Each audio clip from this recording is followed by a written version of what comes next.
Thanks very much, Liz. And thanks to everybody who is going to be presenting, and also welcome. And thank you for sharing your time with us this morning.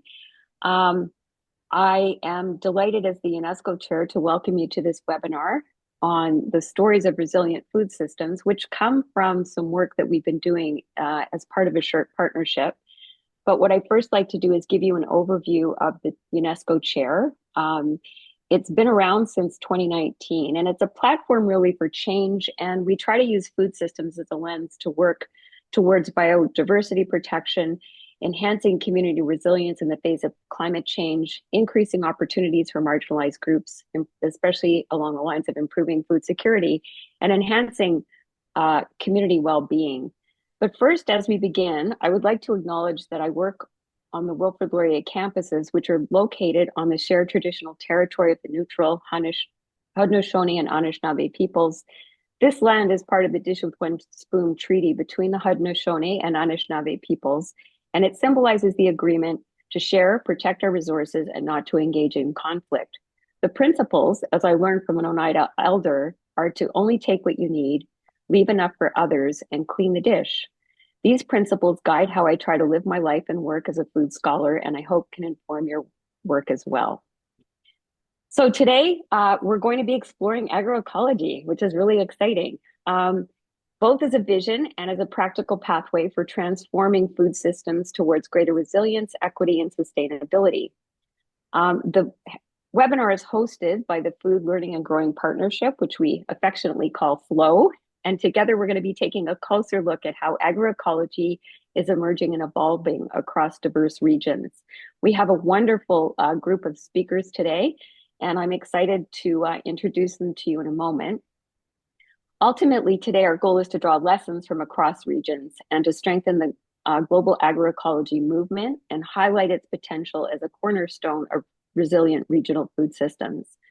So before we go any further, I'm going to hand it over to Liz. Liz, thank you very much for making today possible. And as well to Shachita, we're very grateful to you for putting all the pieces together for us. So if you want to do the housekeeping and tech tips, that would be great. For sure. Yeah, so welcome everyone. We're excited to have you here today. Just a few housekeeping notes as we get started. So this webinar is being recorded. I've automatically turned off everyone's videos and cameras so that the recording will just capture our speakers. If you have any questions or comments to make during the conversation, please direct them to the chat. And we will use that feature during the Q&A period of the presentations. The order of our presentations is going to be Jen Temer, Laura Gomez, Chatura Pulisinghe, Sam Gudu, and then after the speakers share their presentations, we will have a little bit of an overview and insights from Lisa, who's joining us as a discussant today. Then after that, we will look to you for questions and comments that you can ask our presenters. And just one other housekeeping thing with Zoom is that we do have a feature through the UNESCO Zoom account to enable automatic translated captions. So if you would like to turn this feature on, you can find the captions button on the bottom of your screen by finding the More button, and then captions should come up there. I've added these screenshots to help navigate through that since I can't actually do it when I have Zoom open.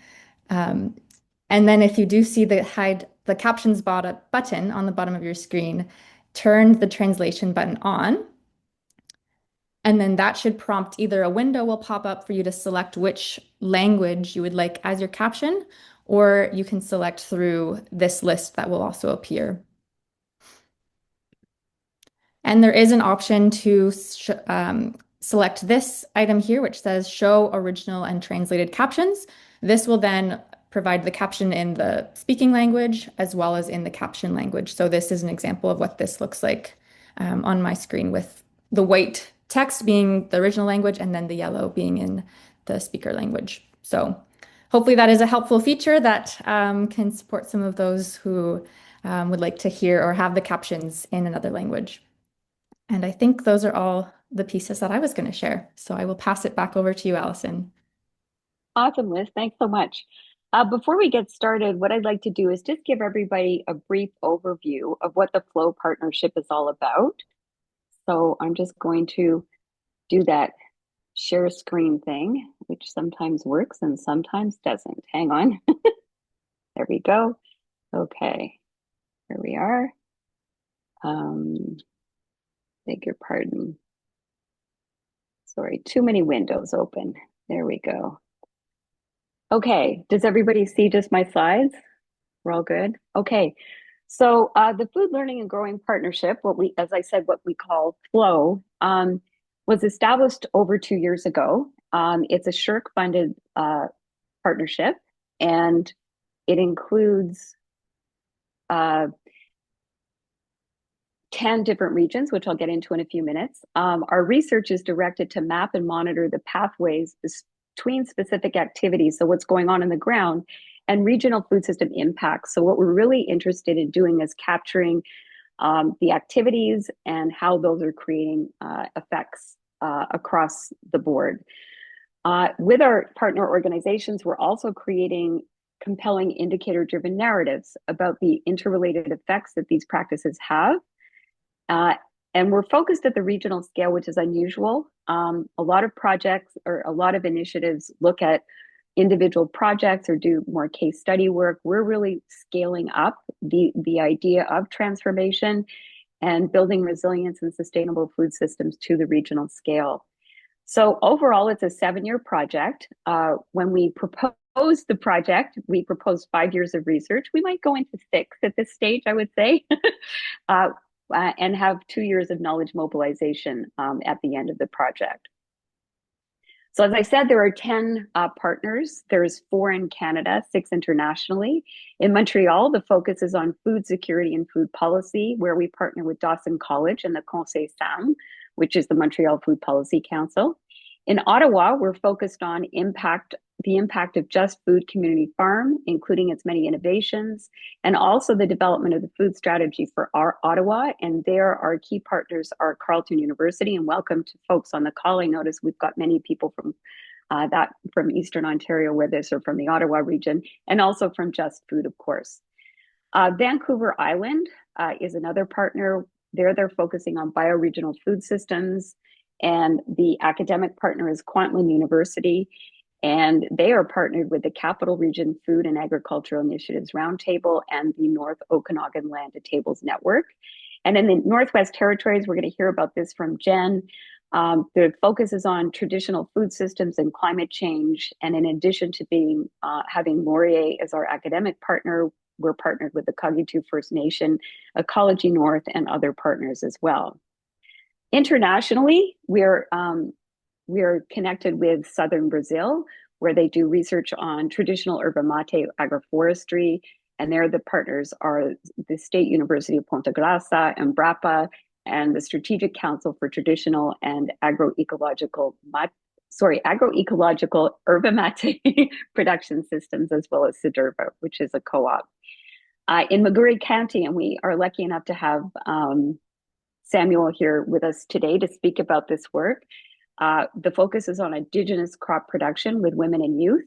And as you know, we're partnered with Rongo University and the Niam Ratek Tik Women's Group and the Iowa Nagori, and as well as Radio Malambo. Our other partner is Melbourne in Australia, where they're focused on municipal and regional food policies. And we're partnered there with the University of Melbourne, Mornington Peninsula Shire, and the City of Melbourne. So it's a more city region food systems focus. The speakers you're going to hear about today are focused on agroecology, as we said. We have Lara on the call from in Veracruz State, Mexico, where the focus is on agroecological citrus productions. And Erin is also with us from the University of Guelph. So we are partnered with Universidad Autónoma, sorry, Lara, Chapingo and Puerto Madre, Grupo Los Gomez, and Granja Cocopelli.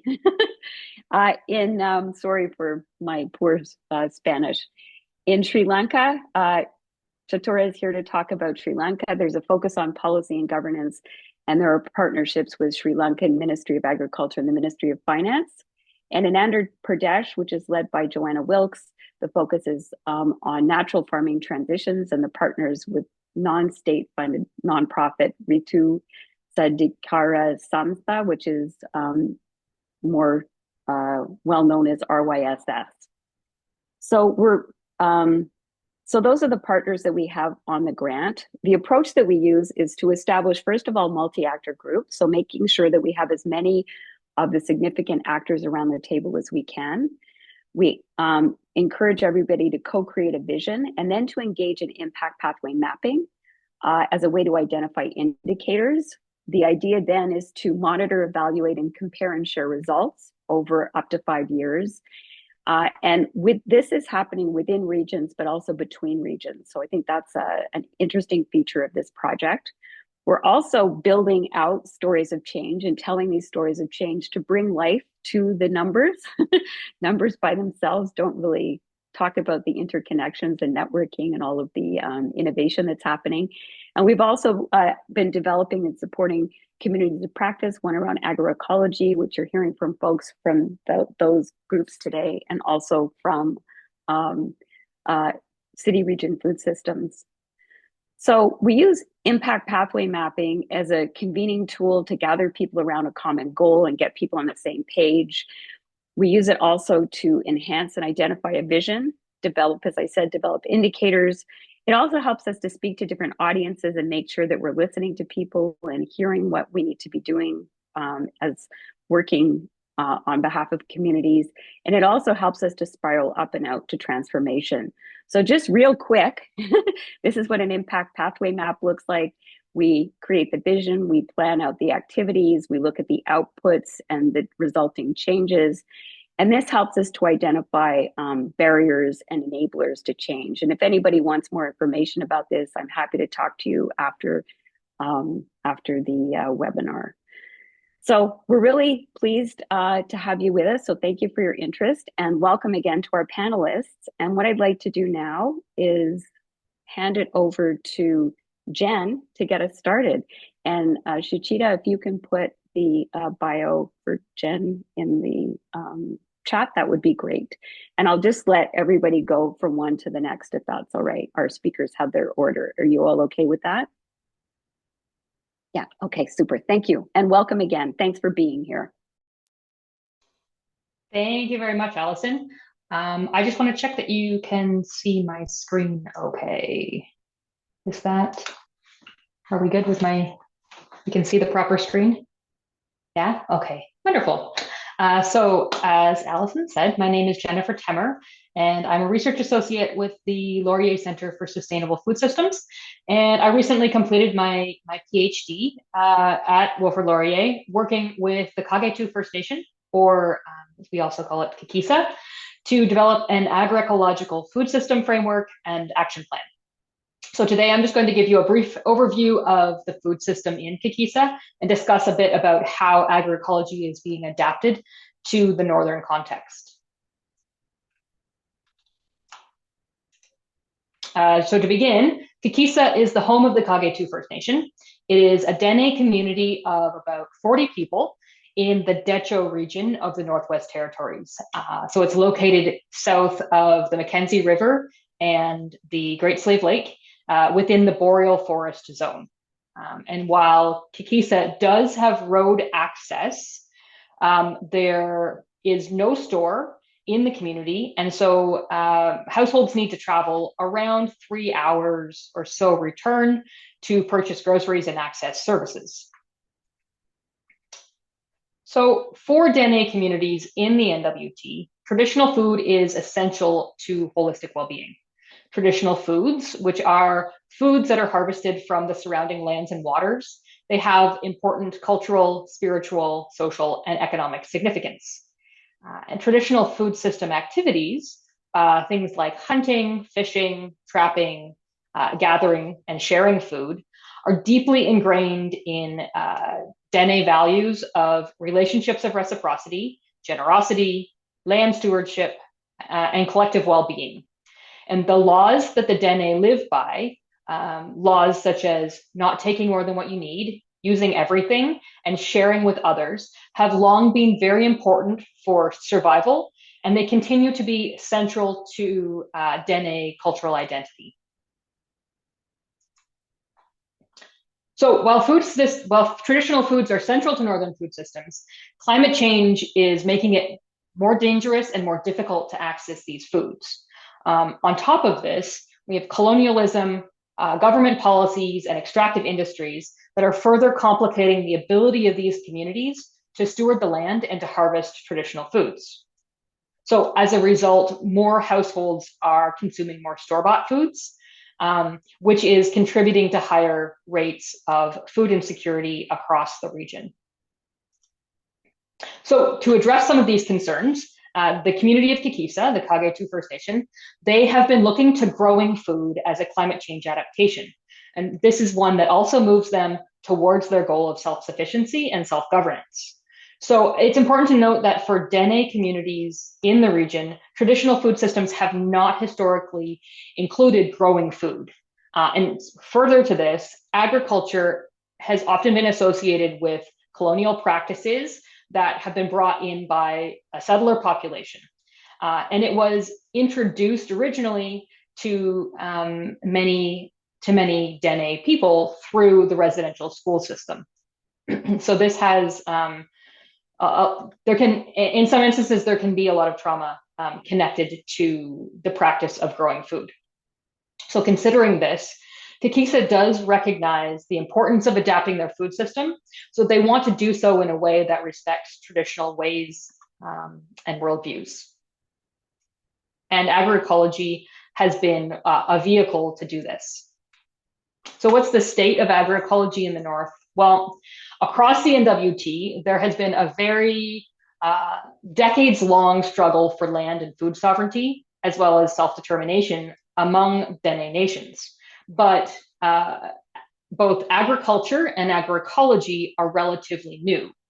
So now, presently, more communities are becoming interested in growing food, and they're in a position to do so. These communities, they're looking to Kikisa as an example. And they're interested in learning more about how Northern agroecology supports Dene values and practices. In fact, just this past summer, KTFN hosted a gardening workshop where they invited gardeners from across the Decho and the South Slave regions.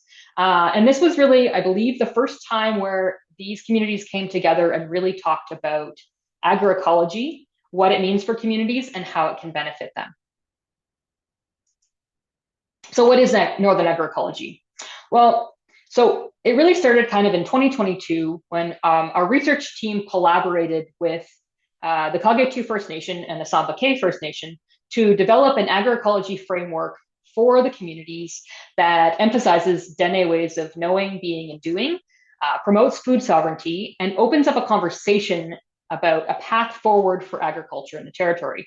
So this was a way of decolonizing agriculture and ensuring that Dene ways are incorporated into food-based activities. This form of agroecology is unique to the region, and it's different from agroecology that's practiced across the rest of the country. For one, Northern agroecology, as I said, is rooted in Dene worldviews and struggles for land and food sovereignty. And it's been expanded to incorporate traditional food system activities like harvesting wild foods. It's also rooted in indigenous economies of the region that emphasize relationships of reciprocity and generosity. And there's a mentality that food is a collective good, while harvesting activities, they do support livelihoods. Specifically sharing, which incorporates both giving and receiving, are key to household and community well-being.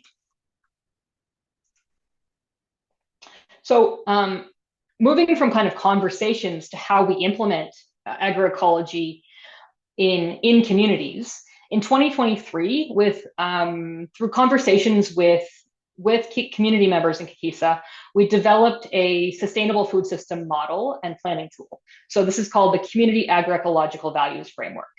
So this framework integrates the systems processes of the Community Capitals Framework with values-oriented approach to Northern agroecology. The framework, it helps communities to integrate Dene values and Northern agroecology principles into their action plans. So each of these petals offers the community's perspective of the components that are needed to sustain a healthy, sustainable agroecological food system. And then food system activities are then planned and carried out with these guiding principles in mind. So in terms of policy enablers and barriers, to begin, the biggest one really is this land claims agreements. So in the Decho region, where KTFN is located, there's currently no land claim agreement. Negotiations have been going on for around 20 years, and the biggest obstacle to settling that agreement has been control over land and resources. So First Nations in the Decho, they're not willing to cede control of portions of their land so that they can be exploited for for their resources. So until there's sort of clarity about who controls the land, it's really difficult to plan for how to use it and how to steward it. Further to this, in the Northwest Territories, agriculture policies are still being written. So it's very unclear how these policies might impact Indigenous communities, their lands and gardening programs moving into the future. There's also, at the territorial level, there are also differing views about the end goal of agriculture projects. So in the NWT, ITI, which is Industry, Tourism, and Investment, that branch of government is in charge of the agriculture portfolio. This places agriculture in the eyes of the government and those activities and funding squarely within the realm of economic development and jobs creation. Meanwhile, and as we discussed, Dene communities see food as a collective good and part of this greater strategy for community well-being, as well as part of an alternative economic system. As a result, it's really difficult for communities to access larger amounts of money from the territorial government for these kinds of projects because there's this requirement for them to generate income from the sale of food. At the same time, there are some federal programs that are available to communities that are a bit more in line with community objectives. So programs like the Climate Change and Health Adaptation Program, the Local Food Infrastructure Fund, and to a lesser extent, the Northern Isolated Communities Initiative Fund. So in terms of sort of building capacity, the community has been growing food or discussing this process of growing food for about a decade now. They started in 2013, as you can see with the picture on the left, with just these 2 raised beds. And moving forward to 2024, we have a full-blown garden program that's been running. So they have really been working year over year towards their goals. And while it's a bit soon to tell, there are signs that the community is building adaptive capacity and that they're benefiting from the garden and from agroecology more broadly. We can see this through the established food infrastructure that they now have access to. From trainings that we've been doing, there's definitely increased gardening knowledge within the community, as well as a deeper understanding of the food system. There's a more diverse food system. Incorporating growing foods into the food system has really also increased access to healthy foods, and it's reduced dependence on foods that are purchased from the store. So it's really helping the community toward their goal of, again, self-sufficiency.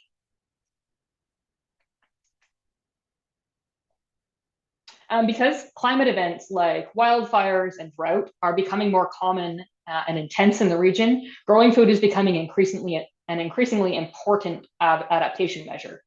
And so while the gardening program is very new, it's a bit difficult to measure impacts on sort of like the overall community and food system resilience.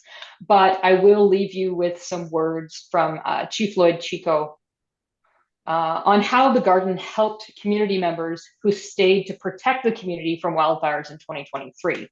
He said that when everyone was evacuated, the garden really helped. We would just go to harvest food for supper to eat with our moose meat and other traditional foods. So I think that this is a really good indication that the gardens are making an impact and they're contributing to greater resilience and self-sufficiency overall.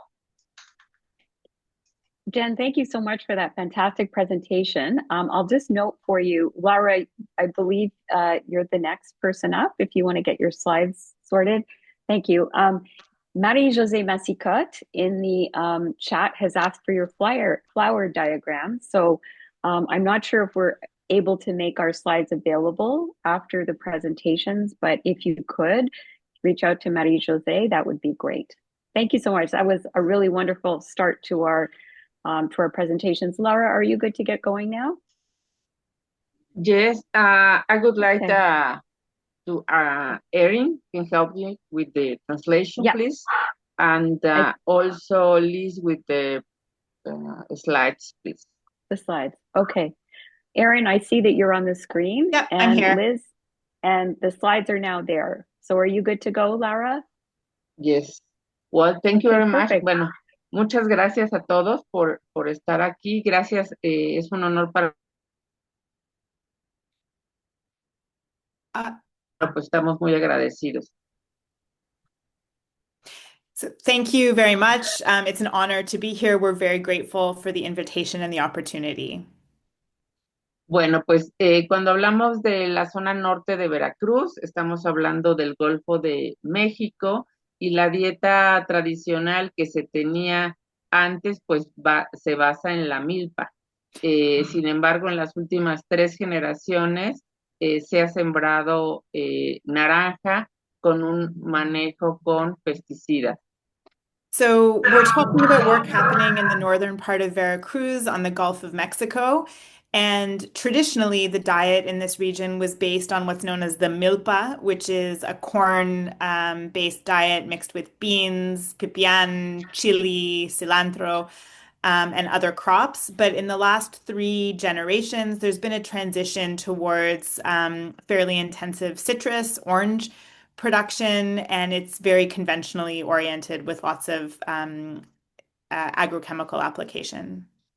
Sin embargo, tenemos ya varios ejemplos, lo vamos a comentar, de productores que estamos haciendo la transición agroecológica y en donde estamos observando que si no se aplican químicos, pues empiezan a nacer los chiles solos, se puede cultivar incluso varios productos de la milpa, tenemos acceso a alimentos sanos para la familia.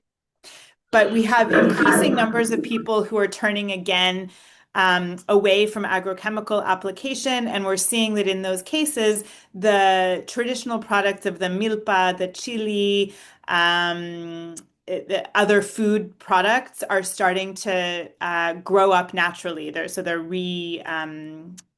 regrowing these traditional crops. Okay. The next slide, please.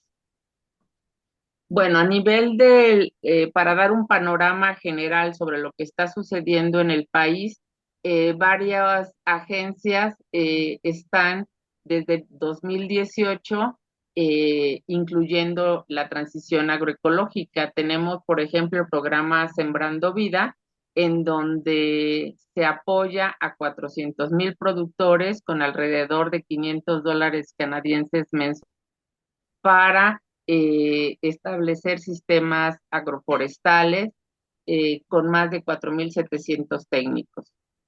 So it's important to mention the national political context, where since 2018, we've seen various agencies of the federal government supporting a transition towards agroecology. So a good example is the Sowing Life program, which is working with 400,000 small-scale farmers across the country and supporting them with about the equivalent of 500 Canadian dollars a month to plant trees and incorporate them into forestry production systems. That program also involves close to 5,000 technicians supporting those farmers. También tenemos por parte de la Secretaría de Agricultura el programa Cosechando Soberanía, con más de 300,000 productores.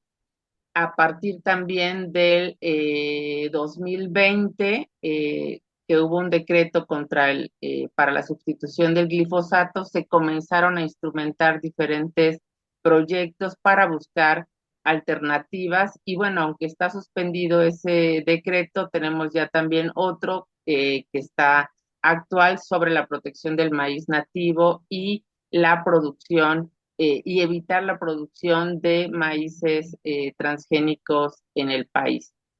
So we also have the Secretary of Agriculture, which runs a program called Harvesting Sovereignty. And that's working with 300,000 farmers, also supporting small scale milpa producers and using sustainable techniques. There's been a lot of investment into research and development for agroecology, specifically to get the country away from using glyphosate. There was this presidential decree that we talked about in the previous webinar in 2020 that was intended to get the country to stop using glyphosate entirely. And although that decree is sort of on pause, there's another active political decree that requires the protection of native corn species. And so that is also supporting some of the work towards agroecology in a political way. Sin embargo, tenemos también contradicciones. Por ejemplo, a nivel estatal, en el periodo anterior, pues teníamos el contrato para 500 técnicos que apoyaban en escuelas campesinas. Sin embargo, ahora que hay otro gobernador, pues ya no tenemos ya no se tiene ese apoyo. So there's some contradictions in the political support for agroecology in the state of Veracruz. For 4 years, there was lots of support through a program called Campesina Schools that had 500 technicians supporting small-scale farmers and peasants to transition to agroecology.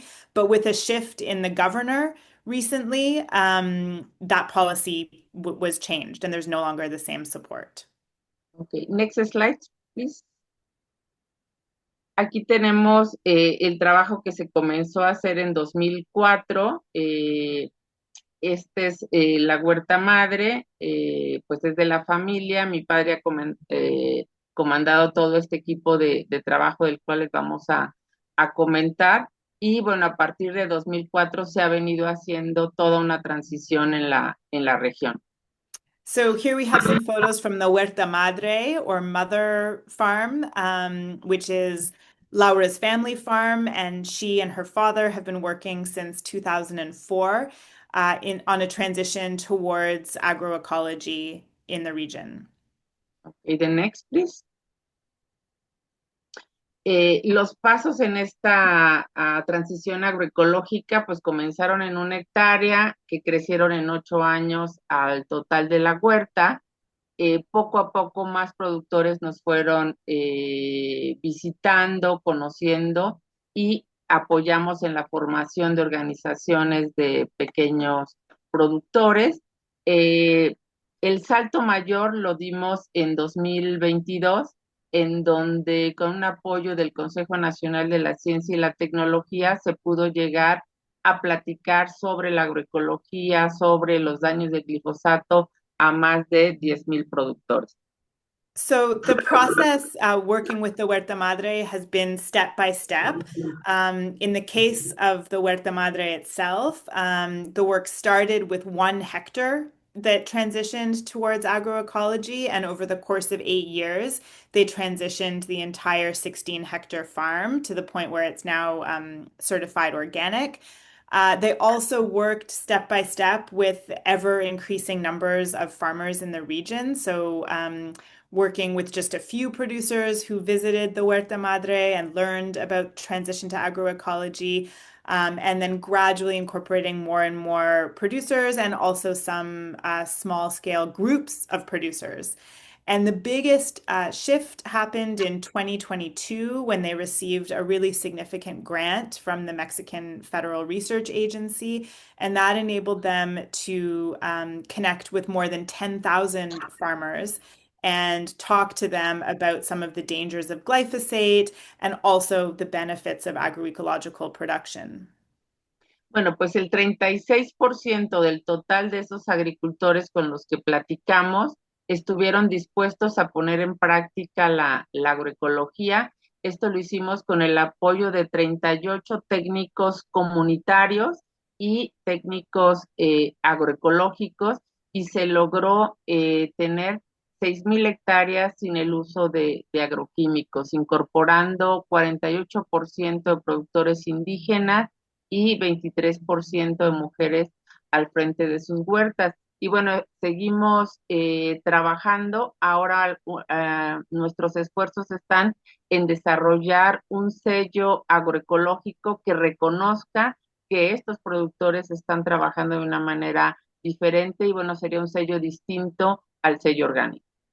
So of those 10,000 farmers that we spoke with, about 36% of them ended up committing themselves to this agroecological transition. And they've worked with us and our project and our team of 38 technicians, agroecology technicians, and also community-based technicians, many of whom are from these communities.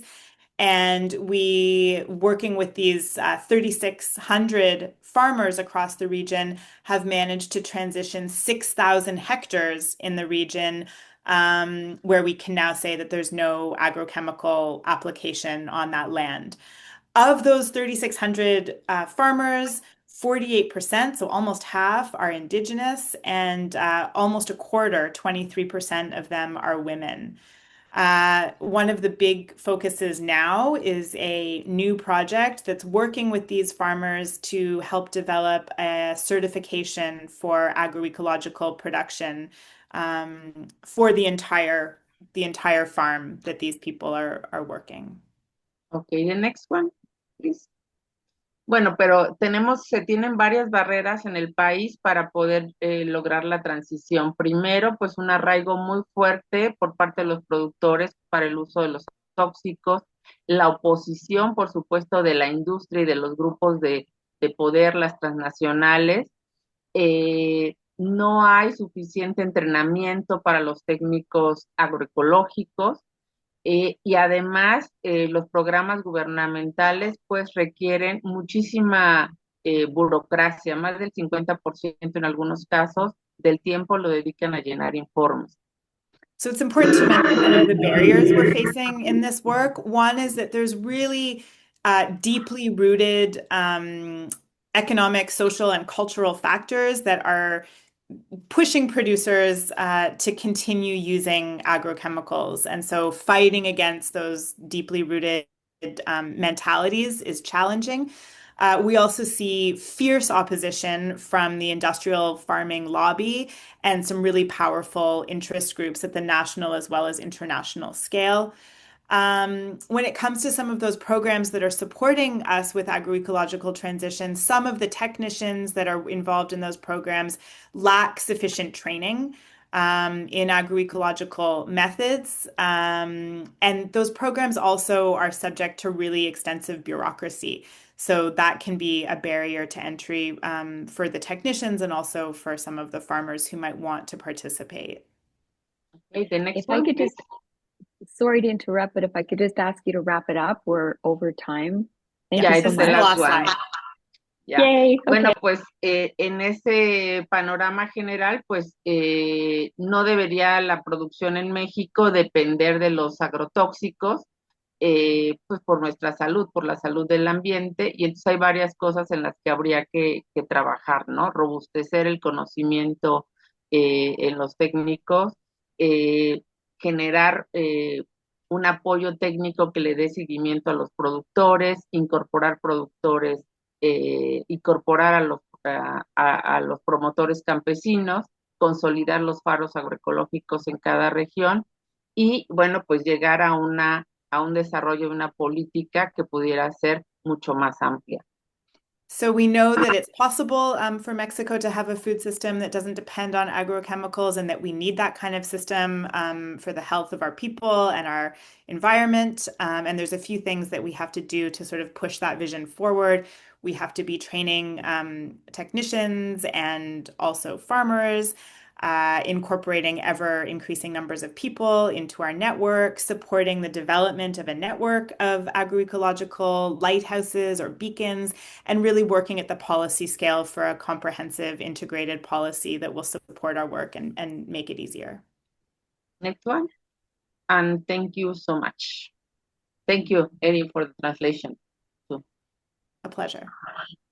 Thanks both, Lara and Erin. That was awesome.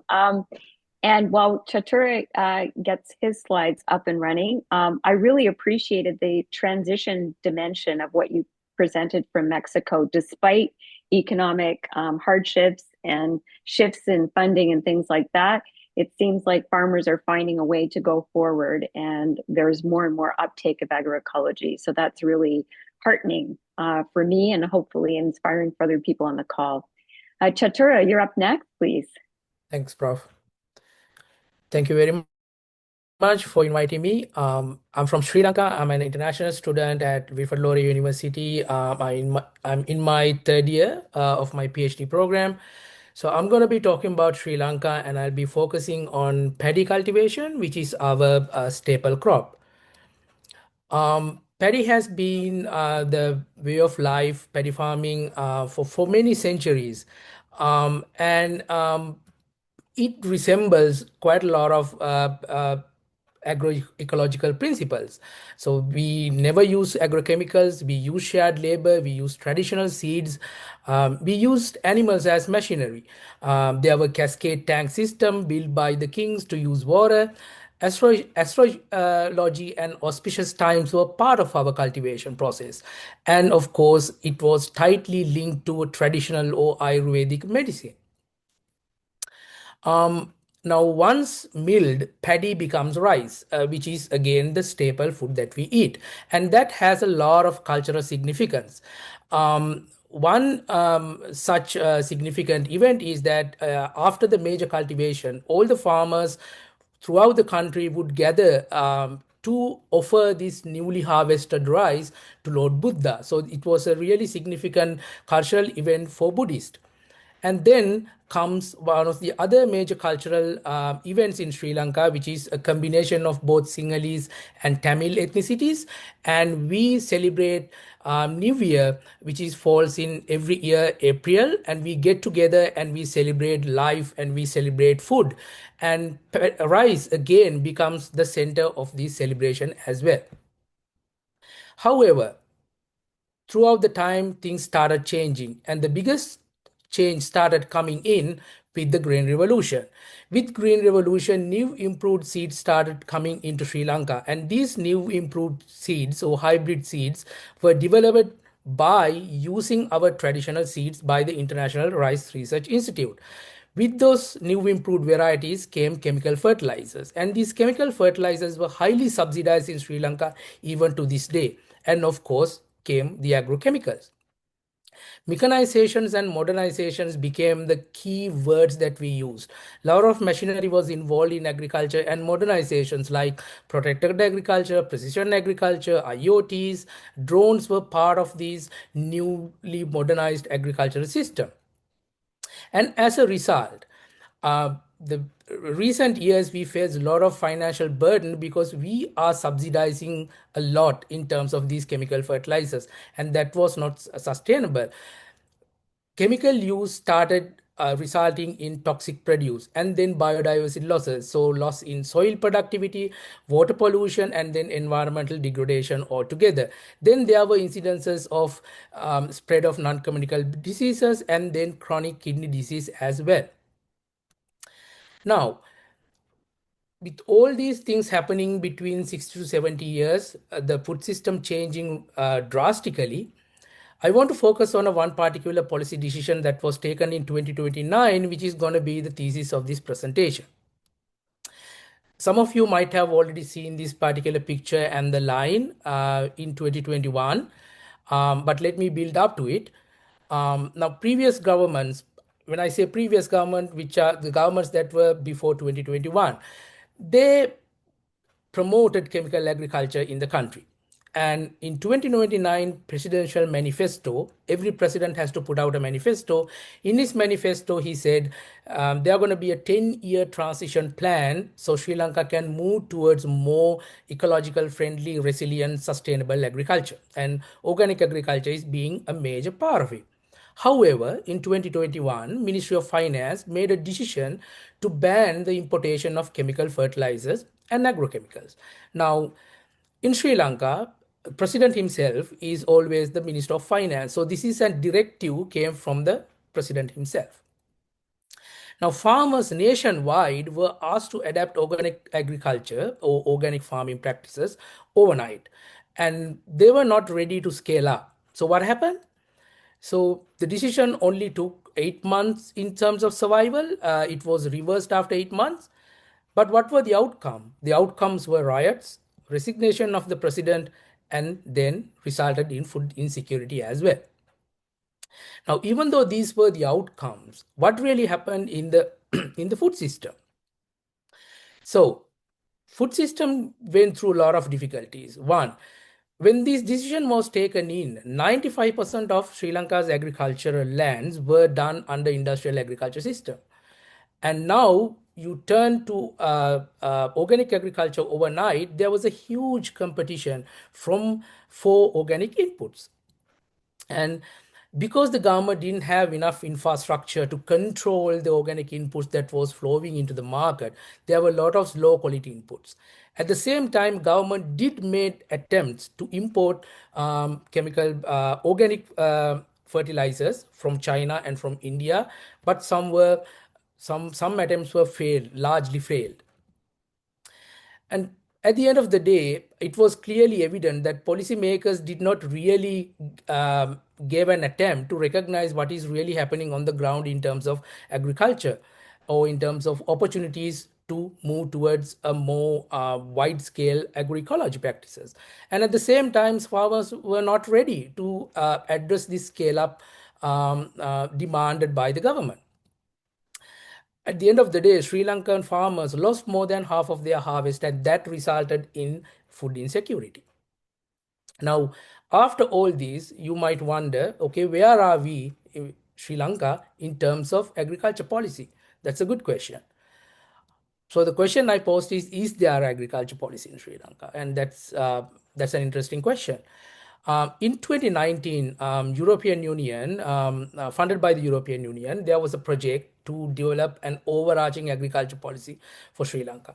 And this overarching agriculture policy was to address all the issues related to agriculture sector under one umbrella policy. And it went through several revisions but never got approved.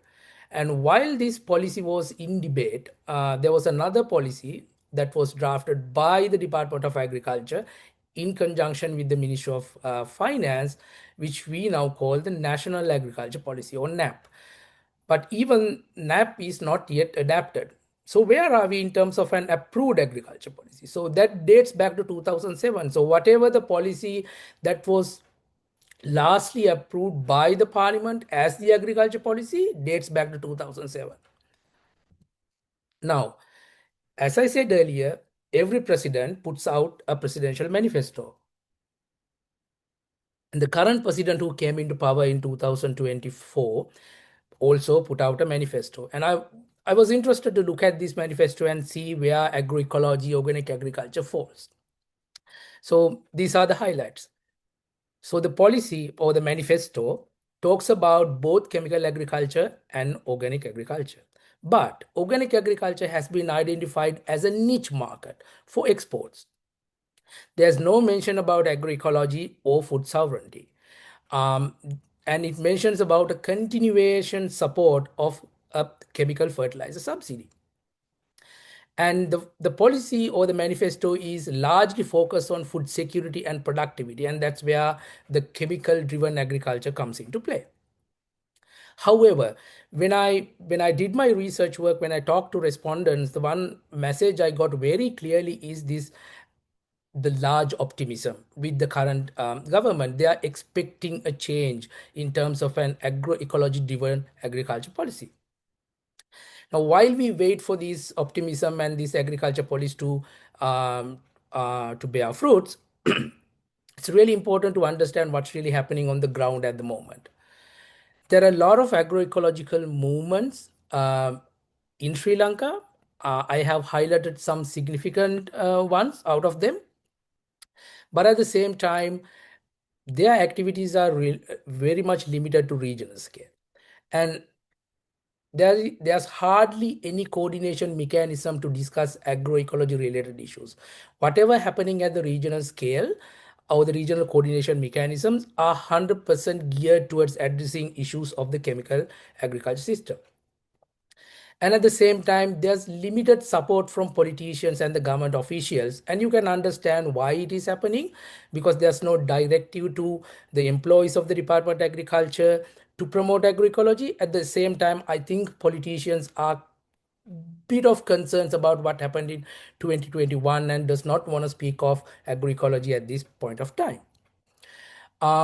There's only handful of academia which works on agroecology research. There's only very limited number of universities that teaches agroecology.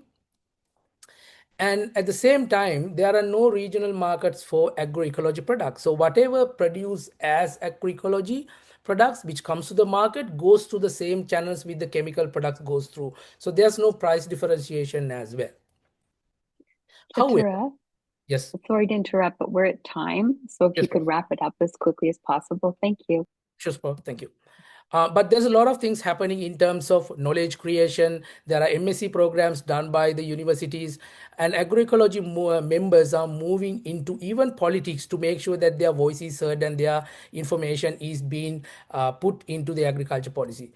There's a lot of enablers and disablers driving agriculture policy, but I want to just basically highlight a couple of things. One is there isn't a strong political will at the moment, so that means there is a need to more political will. And the other thing is there need more opportunities for knowledge creation, co-creation in the agroecology space.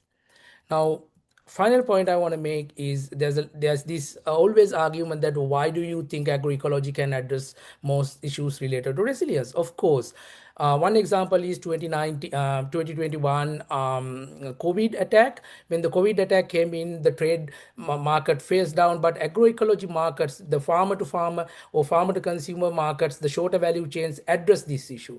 At the same time, traditional paddy has been identified in Sri Lanka as one of the major crops that can address a lot of climate change issues. I'll stop my presentation at this point, and I'm more than happy to take any questions you have. Thank you so much. Thank you so much. That was a wonderful presentation, and it really helped us understand more about what's going on in Sri Lanka. Thank you, Chatura. And Sam, when you're ready, we welcome your presentation as well. Liz, I believe you're going to run the slides for Sam.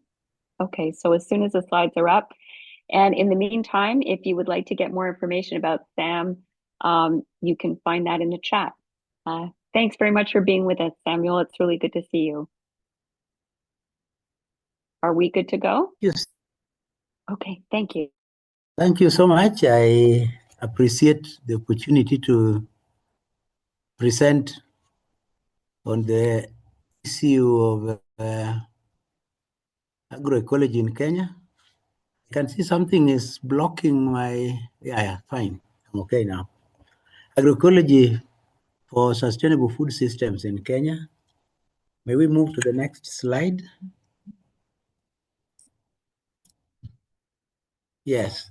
Our understanding of agroecology is that it is an integrated approach that utilizes ecological and social concepts and principles to enhance sustainable food systems, taking into account the entire process of food production, processing, distribution, and preparation and consumption of food. Next slide.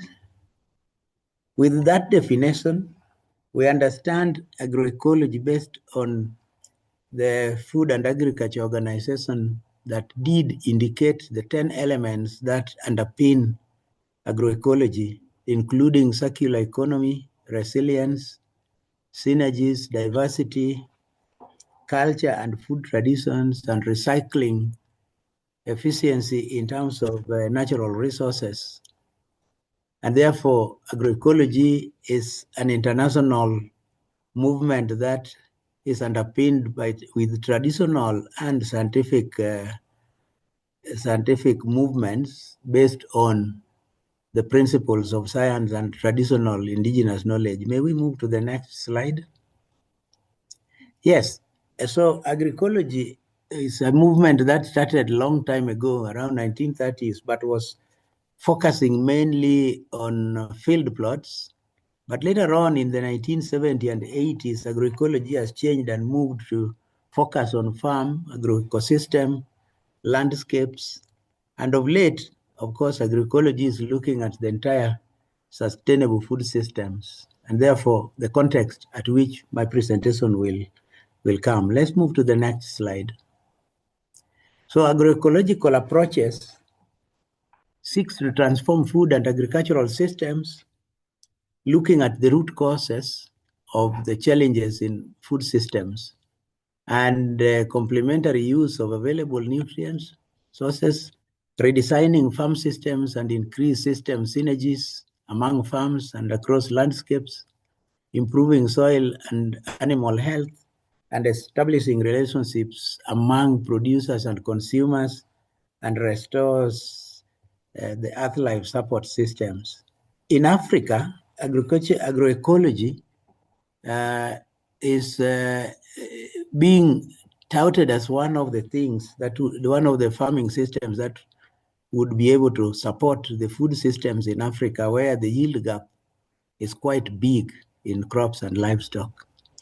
But there are some skepticism whether agroecology will be able to handle the challenges of food systems in Africa. Can we move to the next one? Yes, agroecology in Kenya's context. In the Kenyan agricultural context, agriculture supports 21.8% of GDP. And even though between 2018 and 2022, the food production grew with from 10%, there is still persistent food insecurity. And therefore, between 2016 and 2023, food insecurity increased from 15% to 23%. 28%.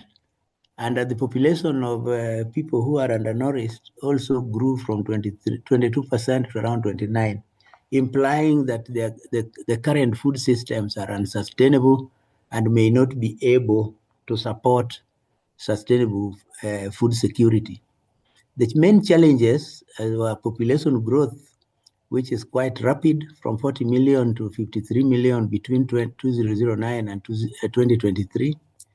And because of the unsustainable use of farming systems, where there is quite a heavy loss of biodiversity, environmental degradation, and a lot of challenges with regard to environmental sustainability.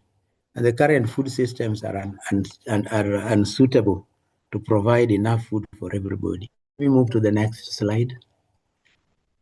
So in terms of agroecological uptake, the United Food Systems, the UN Food Systems Summit of 2021 and COP 2008 did endorse agroecology as one of the processes that can enhance food production. And in fact, the Interact Initiative of 2023 did propose that the best way is to have exponential change from traditional agriculture to agroecology in order to speed up the rate at which we can be able to have sustainable food systems. But in Kenya did realize that there is lack of a national agroecology strategy basing on the UN systems. And therefore, Kenya developed an agroecology strategy that would help food systems grow.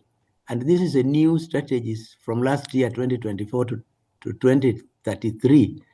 And this strategy is supposed to guide the Kenyan farmers in terms of enhancing food systems based on agroecology. And this is because, again, Kenya realized, if you look at this document, they realized that agroecology can make them gain so much of the SDGs.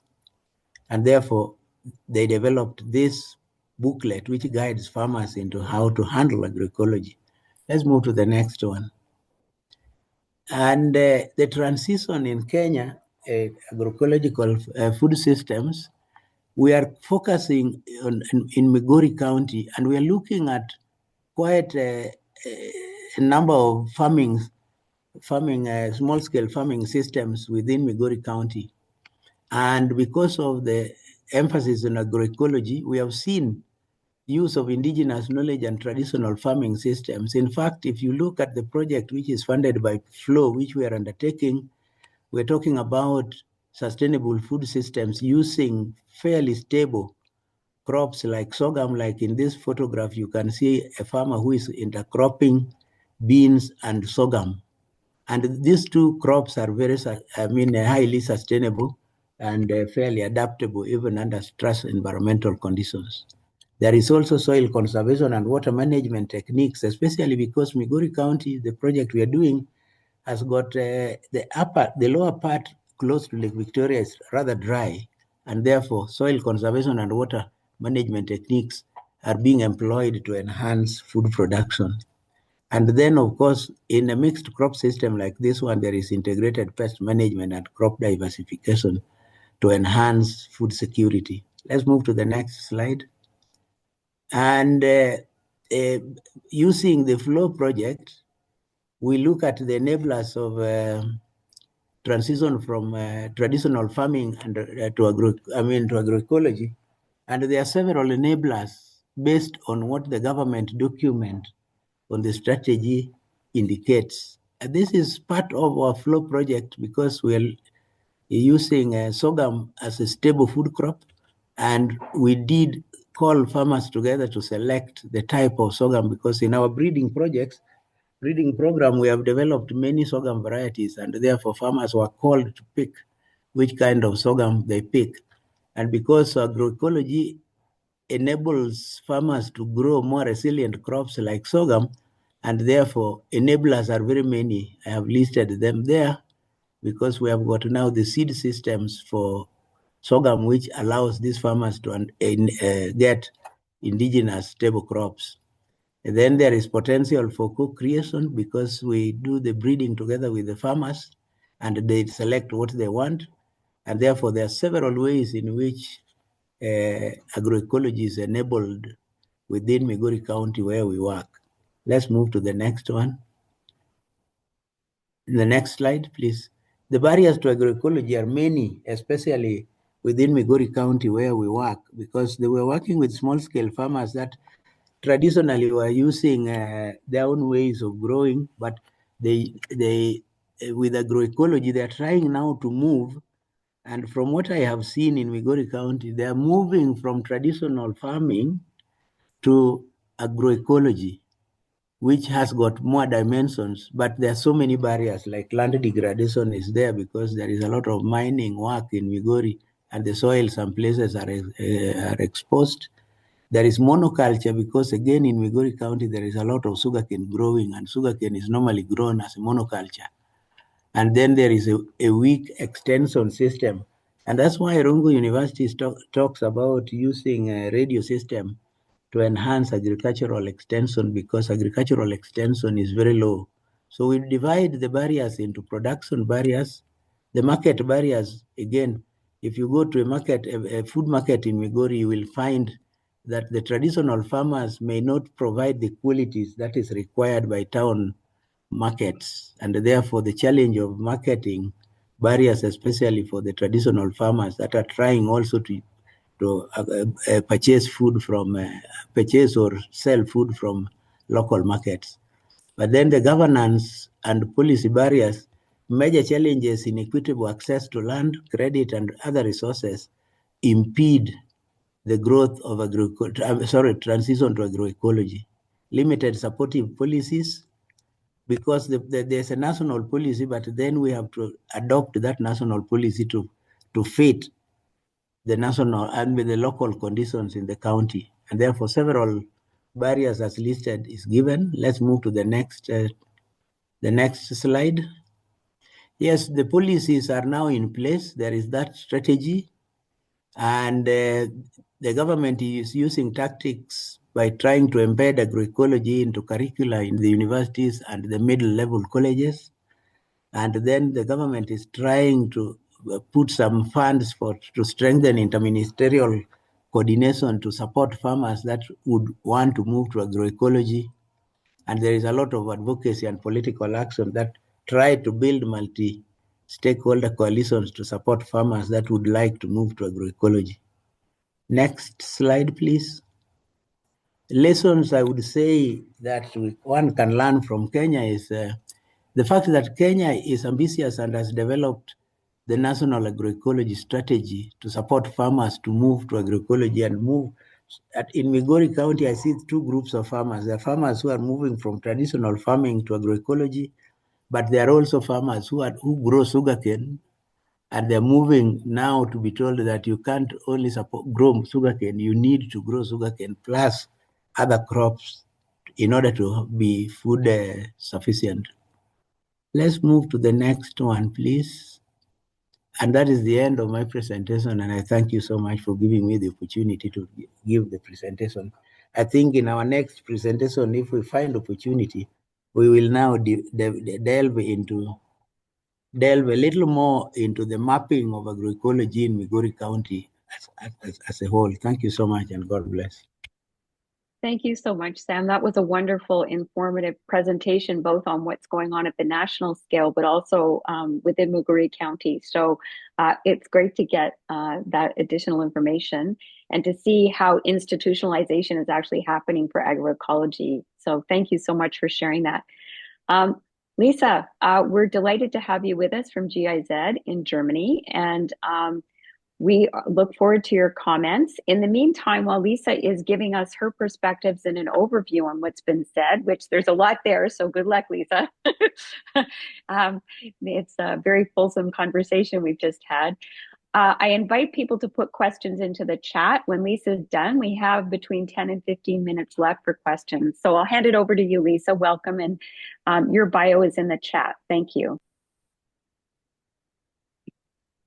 Yeah, thank you so much, Alison. And I think you've really given me a challenge here to summarize these very insightful and very in-depth stories that we heard. So first of all, thank you to all the presenters for these rich, grounded stories from Mexico, Kenya, Sri Lanka, and the Northwest Territories. I mean, first of all, I felt that they all show very beautifully that agroecology is not a one-size-fits-all model, but really a set of practices that is shaped or needs to be shaped into transformation pathways by local environments, cultures, and knowledge system. And I think what was also very well reflected is the background of agroecology, or the genesis of agroecology, as a social movement, a set of practices, as well as a scientific discipline. So it's, I think, especially talking from the perspective of international development, we do have many big concepts kind of gaining popularity, phasing out of popularity. I think what really gives a lot of strength to agroecology and why this movement has really, I think, for many decades been gaining more and more attention is this,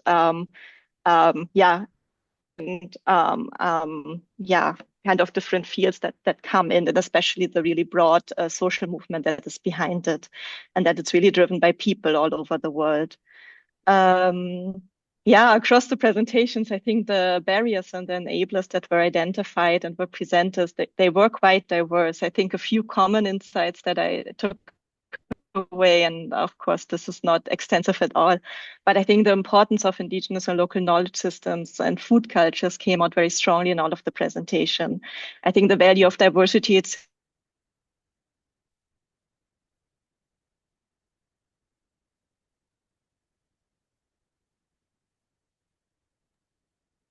We may have lost Lisa. I don't know if anybody else has Lisa's. Here we go. Oh, sorry. The importance of networks, of farmer cooperatives, of multi-stakeholder platforms. I think that also came out in a few of the presentations. And I think what was really encouraging, which we heard from a few of the cases, was this noticeable increase in policy attention to agroecology. So we see that actually very much coming from the bottom up, we now see agroecology more and more reflected actually in national policies as well as in international commitments. I think Kenya is a very strong example with the agroecology strategy that they have formulated and that they are now going into the implementation, as well as using multi-stakeholder platforms for very inclusive processes. So I think this is really encouraging. I think at the same time, we have to be aware that there are remaining a lot of contradictions. So while at the one hand, there may be programs or strategies promoting agroecology, at the same time, we have the more conventional systems still remaining, as well as maybe incentives more and more going into the other direction, such as harmful subsidies. I think this is something that we saw from the Mexico case, as well as Sri Lanka. I think is a very interesting example to really see that this top-down political decision-making also can have very harmful effects. So I think that's very interesting to also learn from. I think in GIZ, what we see in the kind of international discussions around the climate negotiation, biodiversity, and land degradation is that we more and more position agroecology as a multiple win strategy. So we have an approach which actually can contribute to these different conventions or these different global goods or targets that we are seeing. So be it climate adaptation or mitigation. I think this was very interesting from the Northwest Territories that agroecology was actually positioned as a climate adaptation strategy. But also, of course, to biodiversity protection and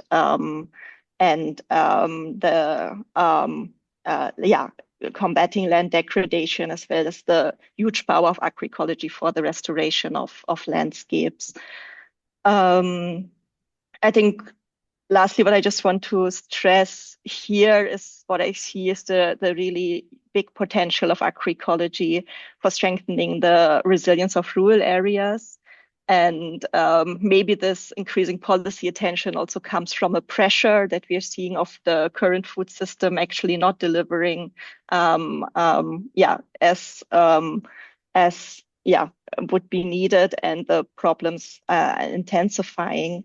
We recently did an analysis within the German cooperation portfolio, actually looking at over 60 projects around 26 countries, really looking at how does agroecology contribute to resilience, or what resilience effects can we see from agroecological practices.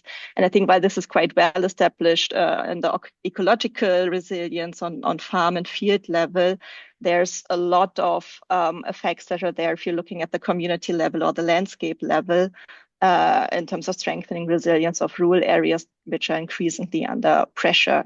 I think the study also showed that this is most effective if we address as many principles as possible, and if we act on a community or on a landscape level. And I think this has a lot of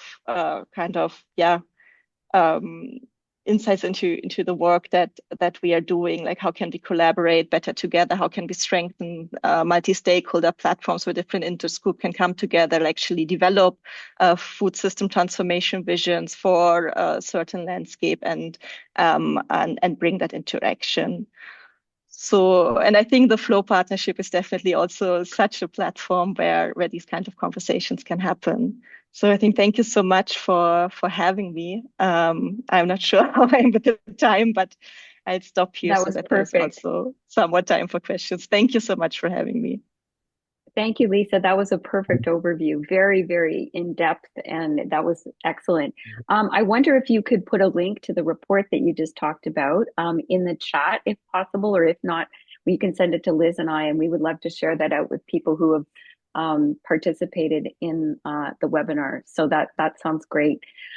We do have a question here in the chat from Michelle Dang at Seed Change, and this is addressed to all the speakers. First, was seed security and sovereignty brought up among the communities that you work with at all? So maybe if we want to get started with Jen, and then we can go to Lara, and then Chatura and Sam, if that's okay. Maybe take a minute and a half or so to answer that question. That'd be great. Thanks. Yeah, sure. Yes, very much so. In fact, both food security and food sovereignty were sort of the impetus for looking to agroecology as a way forward. This really was one of the big issues that communities were seeing, was that because of climate change stresses within their food system, it was becoming more difficult to access traditional foods. So the result was, how do we adapt to this? We're going to adapt to this by growing food, by incorporating growing food into the traditional food system, to the existing community food system. And a lot of those conversations were around, food sovereignty. How do we continue to be self-sufficient? How do we continue to be to work towards those goals of self-determination and make sure that our communities are healthy and supported. So that was really where the basis of these conversations started, and where the work has kind of grown out of. Thanks, Laura.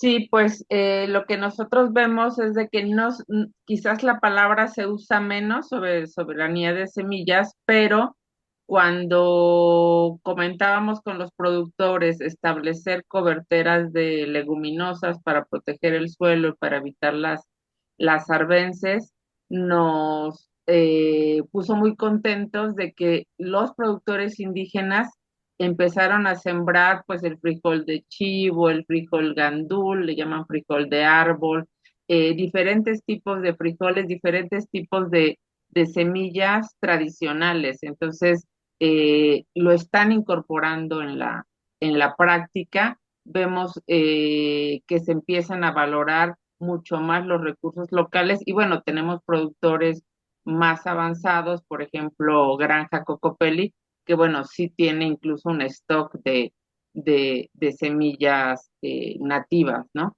Entonces sí hay grandes avances. Erin, can you help me? Sí.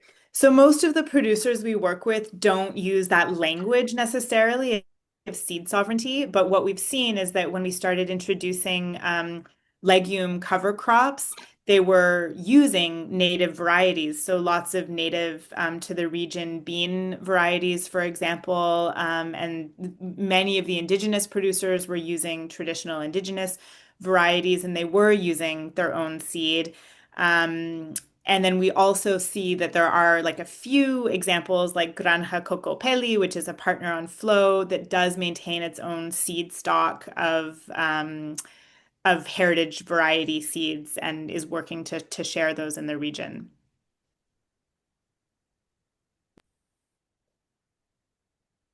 Thanks so much, Chatura.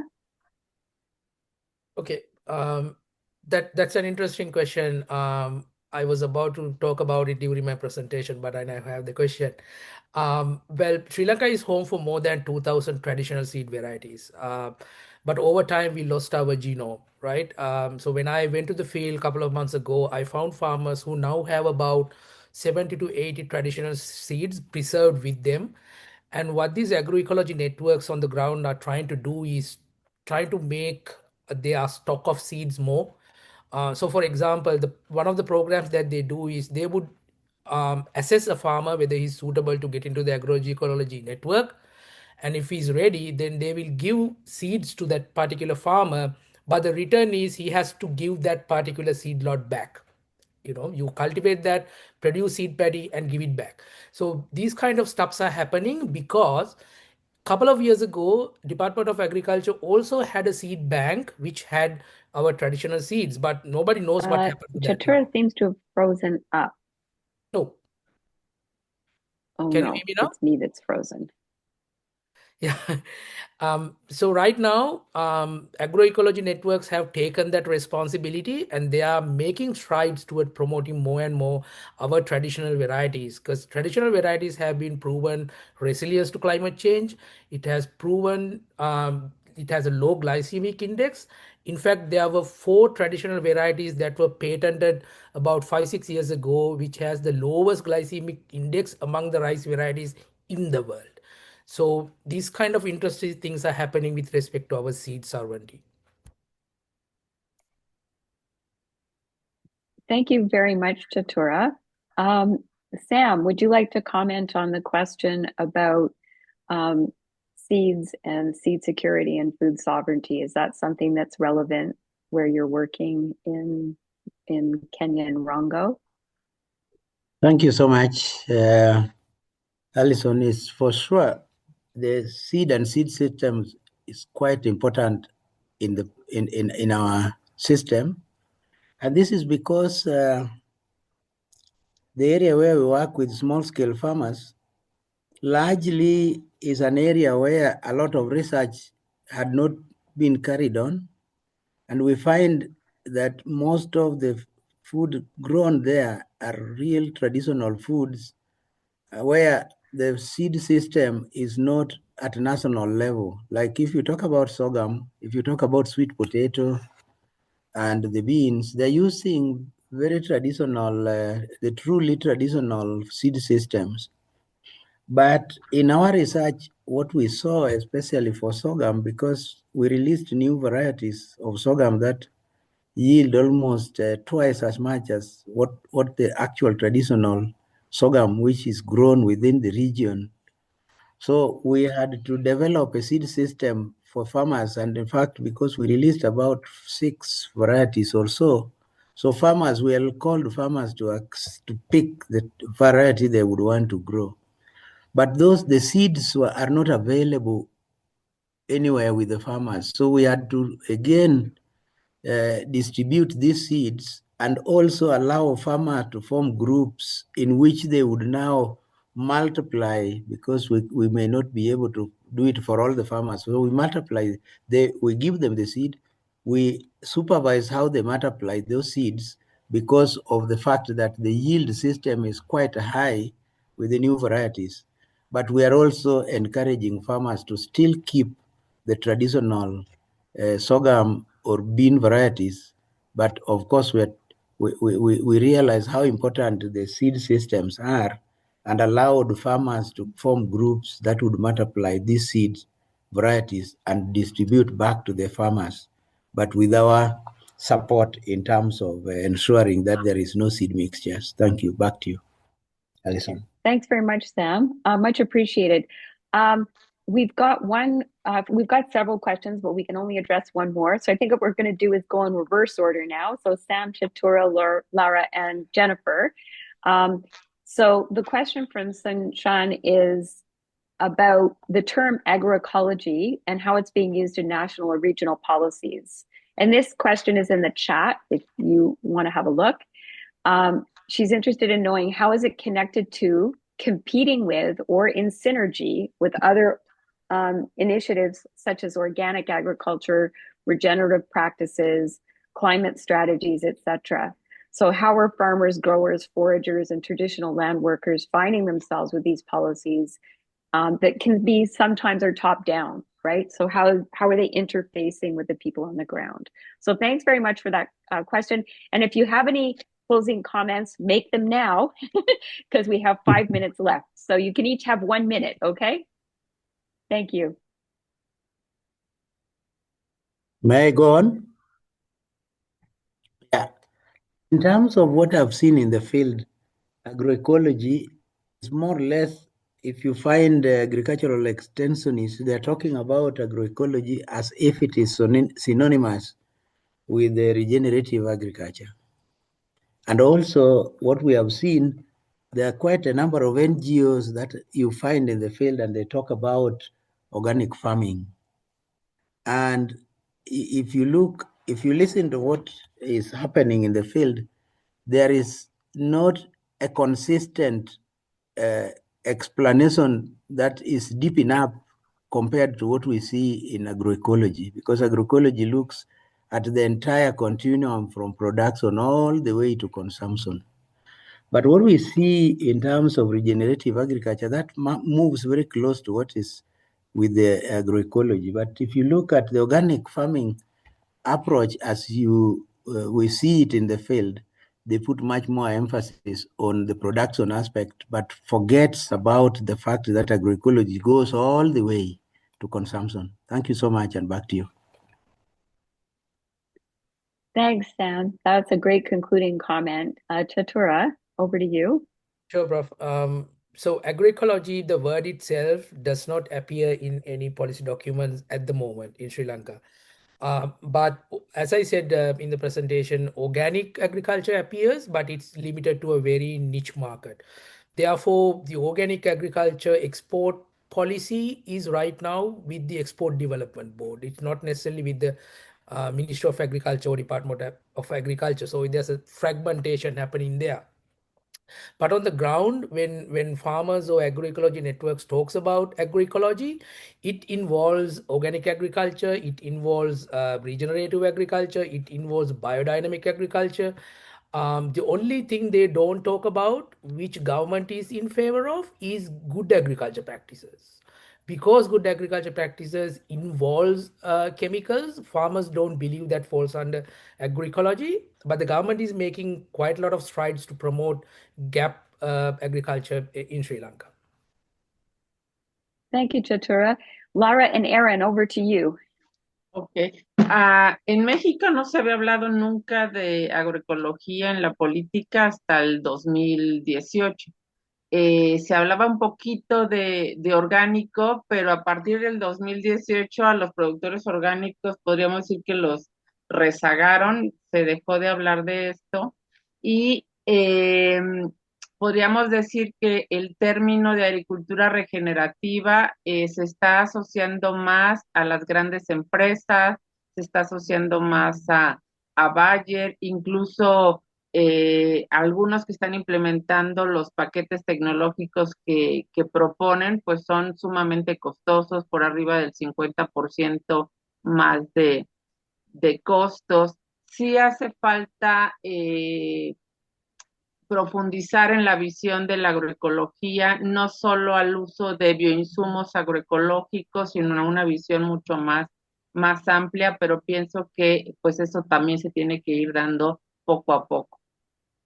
So in Mexico, there was no conversation about agroecology until 2018 at the political scale. There was some talk about organic agriculture. And then in 2018, you really saw a shift where the organic farmers were sort of stopped being talked about and the focus became all about agroecology. And when it comes to regenerative agriculture, there's a sense that that's managed by or dominated by more corporate interests. Like you see companies like Bayer engaged in this regenerative agriculture conversation. The costs are really high. It's large scale producers and industry that are kind of having that conversation. And there is a need to make sure that the agroecology discourse is encompassing more people and gaining more strength in Mexico. Thank you very much, Aaron and Laura. And Jen, if you'd like to wrap it up for us, that'd be great. And then I just have a couple of closing comments. Sure. We have about a minute left. Okay, yeah, sure. So I think that importantly in Canada, so Canada writ large, not just the Northwest Territories, so there is no conversation politically around agriculture, for one, but agroecology in Canada is, I think it's more considered a bit of a hodgepodge. It's very regional, but it's also this like mishmash of different sustainable agriculture practices. So it's kind of under the umbrella, or it is the umbrella of like organics and regenerative agriculture, permaculture, and so on. There's these different camps that are kind of here, there, and everywhere. And so these systems, they kind of incorporate alternative food system networks, different models. But I think that there's an important key piece here that, especially within the South, where settler agriculture is dominant, is that there are tensions that are not always acknowledged within this movement, that Indigenous land and food sovereignty, they often are kind of secondary, or this is uncomfortable conversation that we need to have around settler property rights, and economic prosperity, that kind of takes precedence over Indigenous food sovereignty. In the North, where agriculture is just new, it's kind of considered a frontier, it's a little bit flipped on its head, where many of the folks who are growing food in the North are from the South, moving north, and now growing food, and they still have these these so similar ideas, but again, that issue of land really kind of butts heads, and that's where there's some like those key tensions exist. In the North, the ability of Indigenous communities to really exert their self-determination and control over their lands is really key. So I think that's kind of like where agroecology comes into play there. So I'll leave it at that. Thank you. Thanks so much, Jen. And thanks to everybody on the panel, to Sam and Chatura, Laura and Aaron and Jen. Lisa, thank you for joining us. Thanks to everybody in the audience, all our participants. And thanks to everybody on the Flow Partnership for being part of this wonderful family. And thanks to Liz and Shuchita for making this possible today. It was a really wonderful session, and has been recorded, so we will share that out with you. If you don't get the recording, please let us know. And participants, Liz is hoping we can hang back a little bit and have a debrief. So if you don't mind just giving us 2 or 3 more minutes of your time, that would be fantastic. Thanks, everybody. Have a wonderful day. And thanks to our panelists for such inspiring stories. Have a great rest of your day.